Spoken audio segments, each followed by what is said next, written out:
Welcome to the Cash Flow Guys podcast.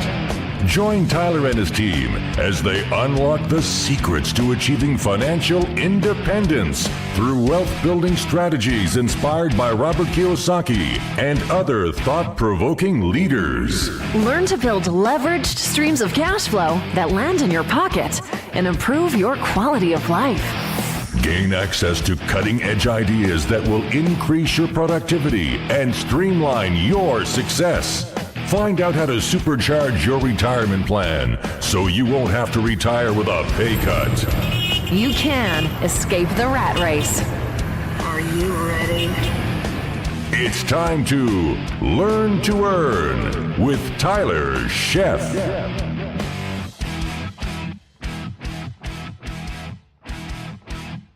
Welcome to the Cash Flow Guys podcast. It's that time again. It's Friday morning. We are back for one more episode. This time, I'm going to blow you guys away. Now, we've had awesome guests on this show so far, all kinds of great content, but today we're going to step it up a notch. We're going to take it to the next level. On hold with me today, who's going to join us, is Jason Hartman. Jason has been involved in several thousand real estate transactions.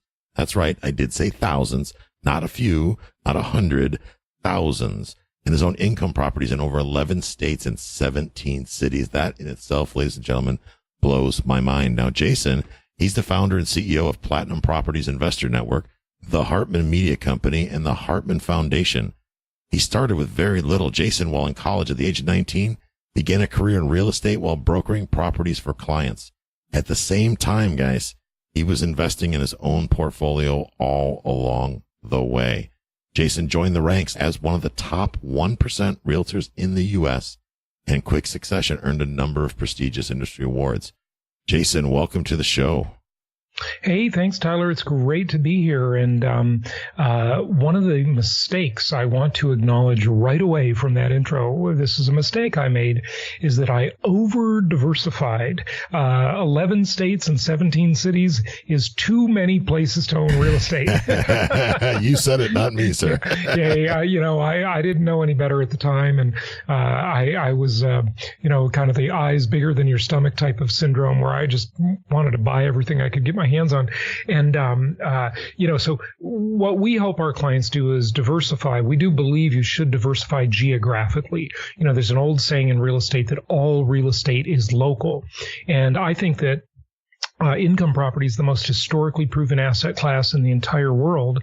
So take that best asset class, but diversify geographically because all real estate is local. So we say 3 markets, but not more than 5, certainly not 17. Okay. Well, I know that's a great place to start right there because I know somebody's going to ask that very question. Why 3 markets? Why more than 1? That's a great question.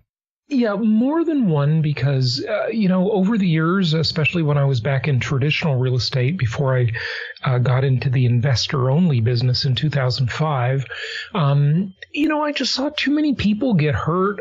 I saw too many markets go the wrong direction. And what I also found is when you look around the country, this is just one of my total pet peeves. I hear these idiots in the media, either you read them in the print media or you hear them on the news or whatever, and they say, real estate is doing this, real estate is doing that, housing is up, housing is down. Well, where? The United States is this giant country with 400 markets. 400. Wow. There is no such thing as a national housing market in a country as large and diverse as the United States of America. And so, a tiny little country, like I just got back from Europe, right? And I went to Luxembourg for the second time. And Luxembourg has a national real estate market. It's a tiny country. You can drive through it on your lunch hour. Okay. But the U.S. does not have any one market. It has 400 markets, and they can be broken down to 3 primary types: cyclical, linear, and hybrid. And what I mean by that is the cyclical markets, those are the ones that make the news. They're the ones everybody talks about. Right. They're not too far from you is South Florida. South Florida, Miami, Fort Lauderdale, et cetera. That's a cyclical market. It has glorious highs. It has ugly crashes. Any major city, New York City, Washington, D.C., Boston, and then you go to the west and look at San Francisco, L.A., Seattle, Portland, to a slightly lesser degree, but still cyclical. And then around the world, you look at, London, Paris, Hong Kong, Dubai, all of these markets are the markets that make the news because incredible things happen. So they're the places people pay attention to, but they are very cyclical. And in all these years of doing this, I've just never met anybody, myself included, that can really predict the cycles very well. I don't know. Call me conservative, but, I'm getting older and I just want to put my money in and let it ride. I don't want to worry about is the market up or down or sideways. So I like the good, solid, linear markets and those don't make the news too much, Well, no, they don't. So, yeah. For me, it was, I don't know about you, and I hate to say it this way, but I'm too old, Jason, to take a major loss right now at this stage of my life. I'm with you on the multiple markets. I invest in 2 markets, as you well know, Memphis, Tennessee, and here in the Tampa Bay market. And, I do that because, like you said, the Tampa market is more cyclical. We went through a pretty big crash in 08, and we're back actually beyond, I think, almost beyond where we were in 08, 07 when things went haywire. But as you know, Memphis is more of a lineal market. Not a whole lot changes in Memphis. Yeah. It's slow and steady wins the race. So you're not of the belief then that people can time the market, which is rewarding because I know a lot of people right now that are thinking they're still playing, they're still trying to time it. They're out of their mind. Listen, I've been doing this long enough. I've been through so many cycles. I mean, I've just never met anybody who can time it. I've read all the books. I've interviewed the gurus on my podcast. I just don't have a lot of faith. And, you can time things to the extent that you can sort of nip around the edges. You can time a little bit. You can improve performance a little bit by trying to time things. But to make it your main strategy is suicide. That's just not a strategy. The people that win the game are the people that put their money in and they buy properties that make sense the day they buy them and they hold on. And, that's just the way to win the game, if you ask me. Now, back to what you said previously, you would know better than I would, but I would say Tampa is a hybrid market. I would not say it's totally cyclical. Hybrid, as the name implies, is kind of in between the two. Memphis, we've done hundreds of transactions in Memphis, and I own properties there too. And, but hundreds for clients. Right. And Memphis is definitely linear. It's so boring. It's not even funny. Okay. I mean, the more boring the market is, the better I like it. Yeah. I'm not saying I want to live in those boring markets that are linear. I certainly wouldn't want to live in Memphis, but it's a great place to own income property. Yes, sir, it is. Yeah, it really is. And so I would say Tampa's kind of in between. Tampa is a great place. I love Tampa. Like I mentioned before we started, I've been thinking about living there. I probably will someday. That Gulf Coast is it's spectacular. I love that area. But Tampa and Phoenix and Denver and Austin, I would, and even now Atlanta to a slightly lesser degree, I would call those hybrid markets. Okay. They're in the two. They're not Los Angeles. They're not nuts. Okay. The radical cyclical market. San Francisco, radical cyclical market. They're in between the two. I agree with you on the hybrid thing. And I did, I misspoke, but when I say that, if we had to lean one way or the other, I would have to say that you're definitely right on as far as Tampa goes with the hybrid but leaning towards the cyclical. Tell me about these other markets. What makes them hybrid?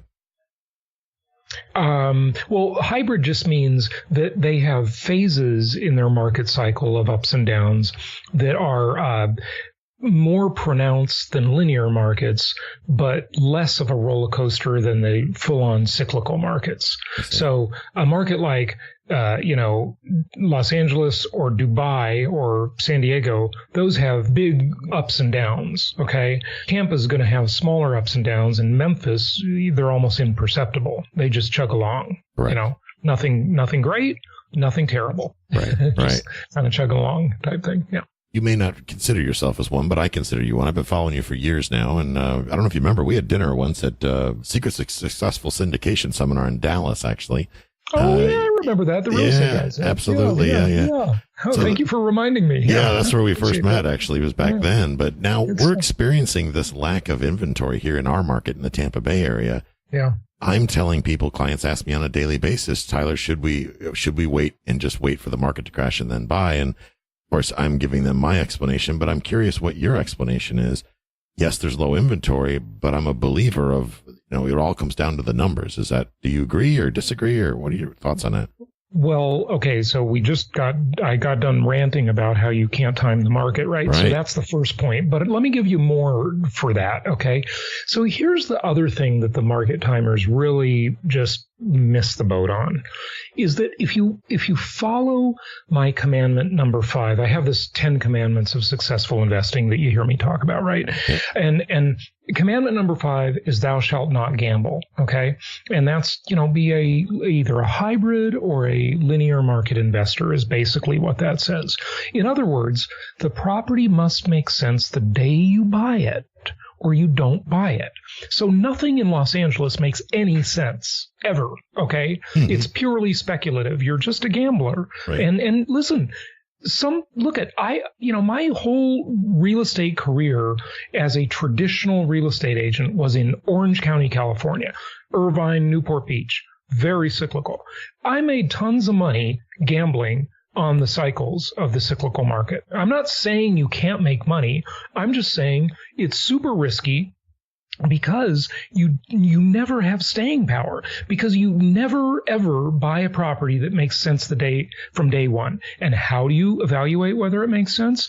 The 1% rule. Okay, of the rent to value ratio. Right. You want to be somewhere in the neighborhood of 1% per month. Now, of course, I'm talking about single family homes when I say this. Sure. And, I own 149 apartment units, I guess. I've got a mobile home park. I got a bunch of single family homes.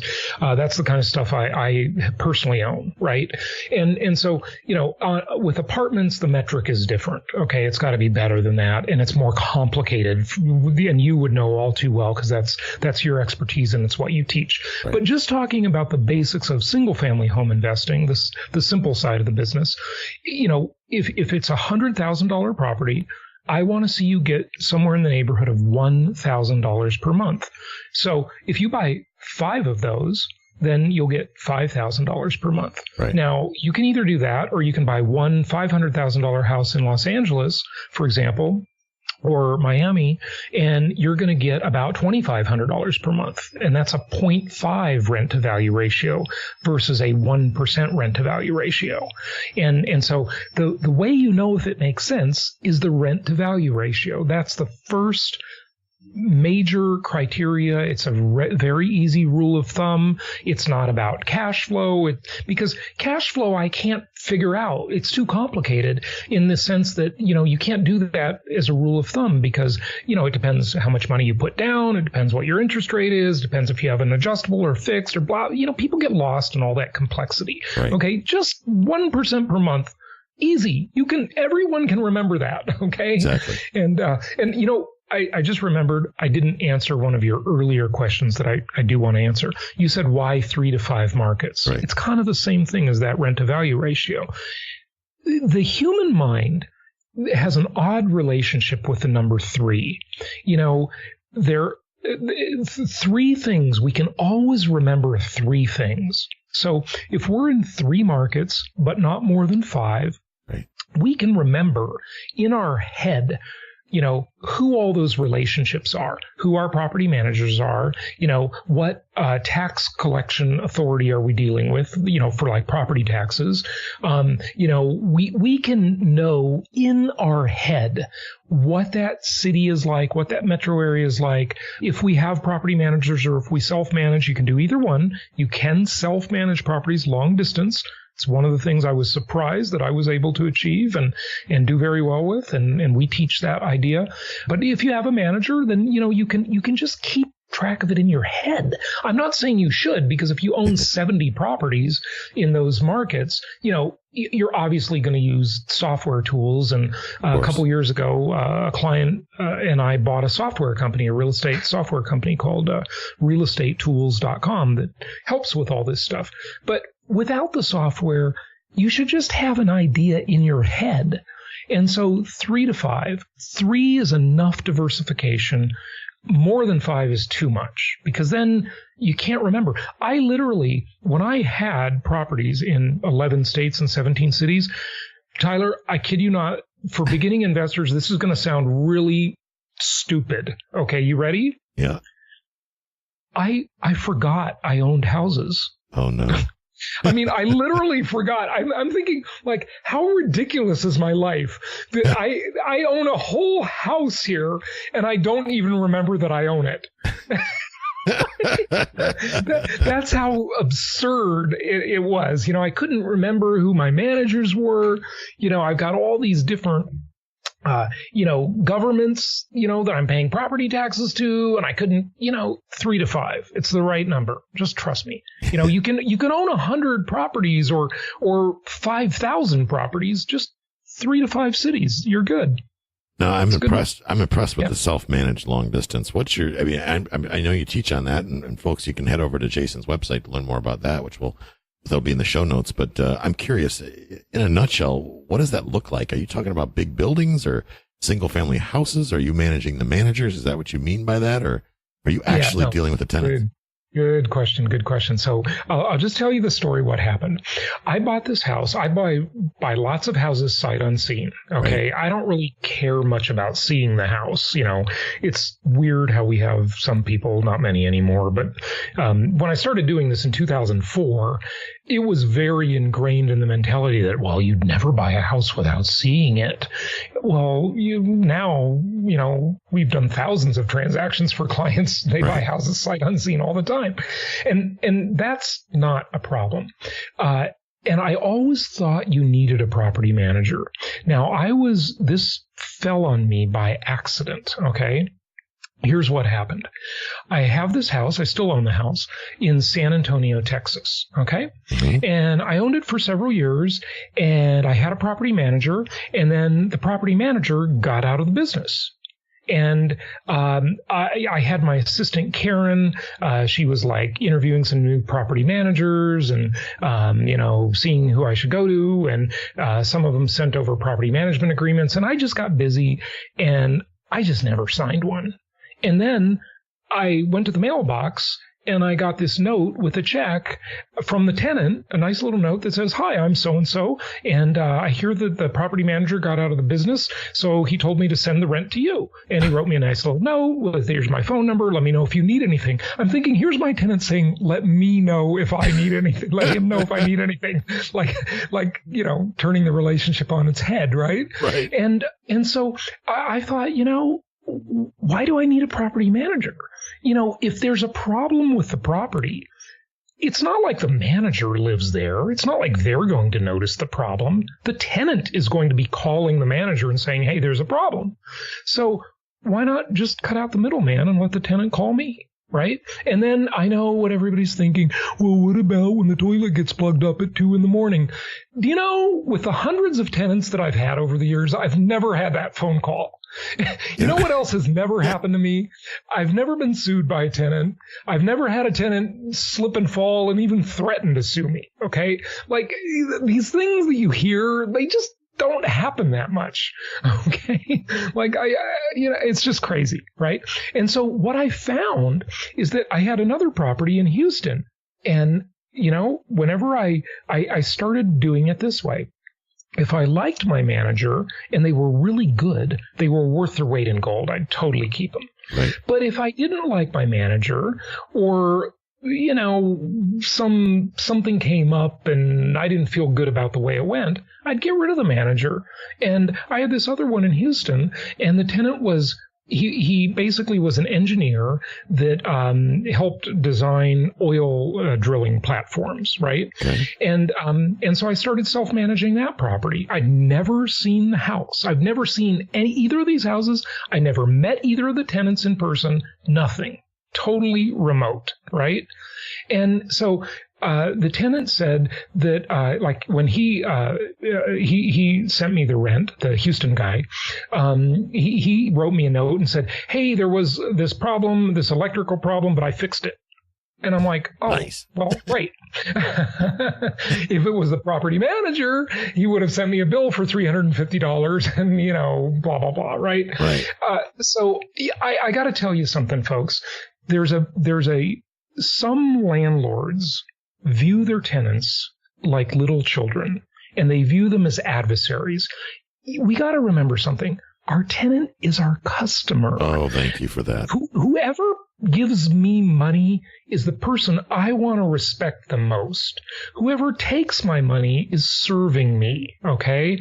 That's the way you need to view it. And the tenant is giving you money. They are your customer. If you owned a restaurant and someone came in and give you money, you'd treat them well, right? I hear some landlords kind of say, oh, my tenant's such a jerk, blah, blah, blah. And I know there are problem tenants. Listen, I've had problem tenants. But here's the other thing I noticed that was beautiful about self-management.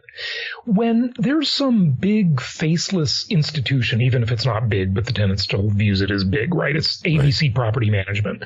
The tenant will be really demanding. They will ask, hey, I saw an ant, send an exterminator out, right. But if the tenant has the pressure of maintaining the relationship with you because you are a human, they're not going to bug you that much. You usually, some people, there's always bad people, right? But by and large, the tenant is just going to take care of a lot of things themselves. Okay. You don't need to call an expensive contractor out for every little thing with a property.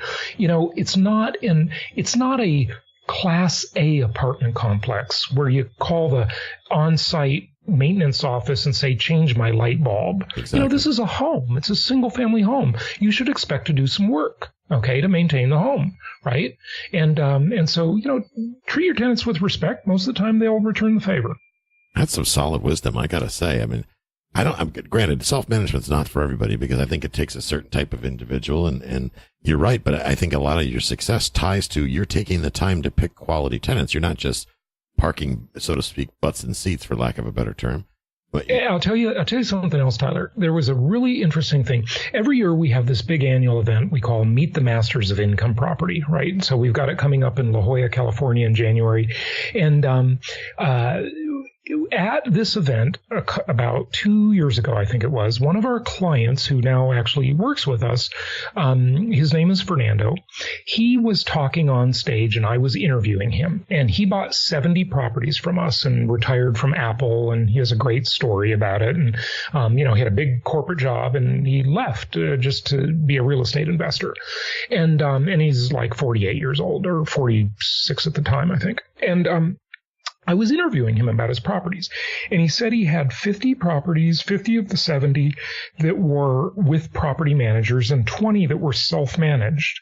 And he just casually made the remark, and every property manager in the room was, oh God, why did he just say that? He just casually made the remark that the self-managed properties were actually easier to manage than the properties where he had property managers.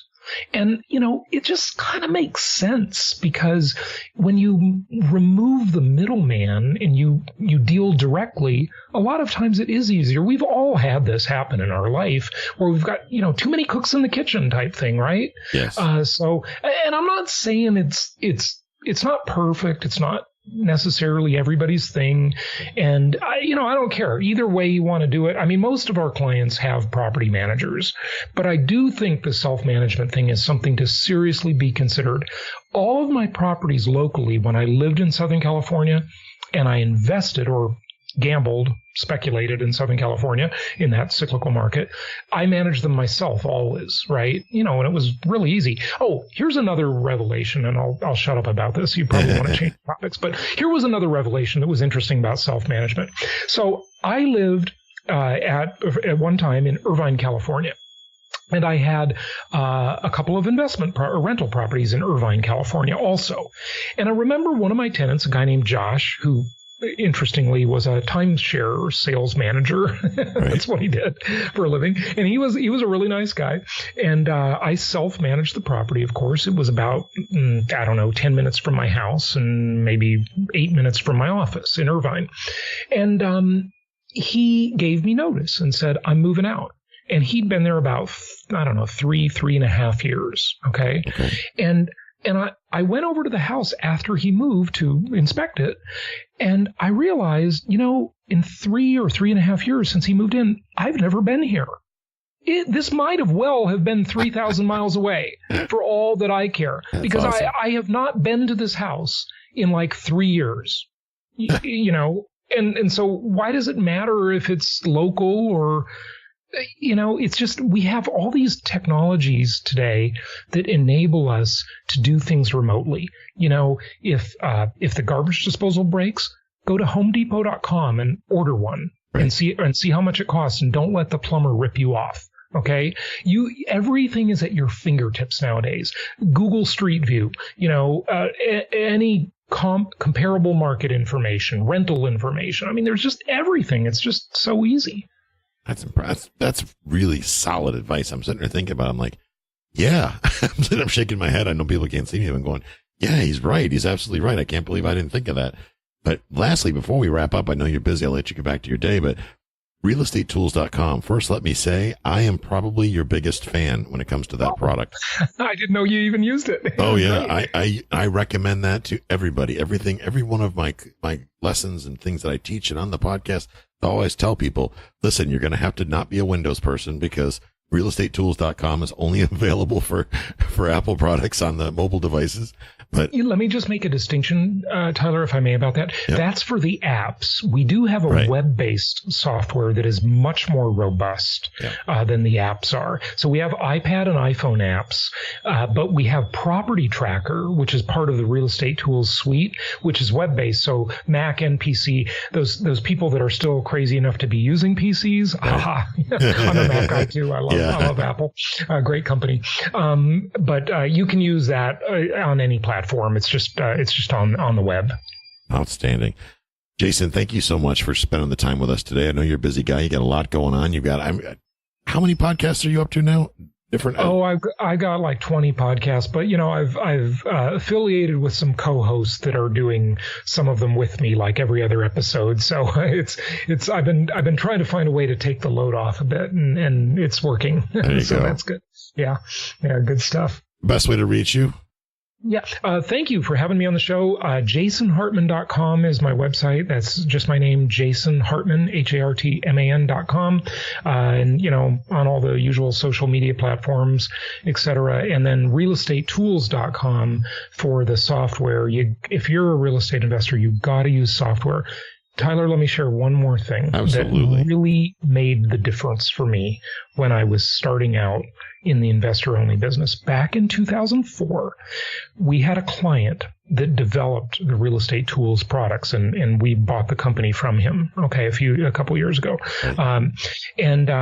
This client did a great job developing that. But when I saw him at a seminar demonstrate the software, I thought this is the answer, because this business is so fragmented and everybody presents things to you in all these wonky different formats.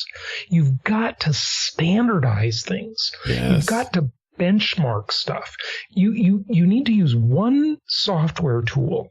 Even if it's not mine, just use something, okay? But, of course, realestatetools.com is the best. I agree. You need to use one tool so that you're looking at your data in the same format every time. You should not have to be a detective on each deal to figure out. And, people hide things in these confusing formats. They leave out the vacancy rate. They do this, they do that, the other thing. It's a problem. If you do one thing, standardize your data. That is super, super important. Oh, I'm so glad you said that. And that's why I love that software, is because it does that. People lie to themselves about the numbers, and I rant about this on a regular basis. Like, stop. Yeah. The only person you're ripping off is yourself. Yeah, it's like working out. You're supposed to do 10 reps per set, and you're supposed to do 3 sets, and Right. you're like, I did 6 reps and I did 2 sets, and I can just count that as 3 sets of 10. Yeah, right. You're only ripping yourself off. Yeah. You're in the locker room drinking a milkshake. Stop it. That doesn't count as going to the gym. But I'm really glad you did that. I mean, that software, I love it. I absolutely love it. And I've been using it for years, and I'm a loyal customer of that. That's for sure. So folks, if you don't have it. I had no idea. Yeah. That's great. Yeah. Glad you like it. Glad you like it. So realestatetools.com, jasonhartman.com, and hey, happy investing to you and your listeners, and keep up the good work. Thank you, Jason. Have a great day. This concludes today's episode. You don't have to wait till the next episode to learn to earn. Head over to cashflowguys.com and contact Tyler and his team for more powerful tips and ideas so you can start generating multiple streams of income and escape the rat race.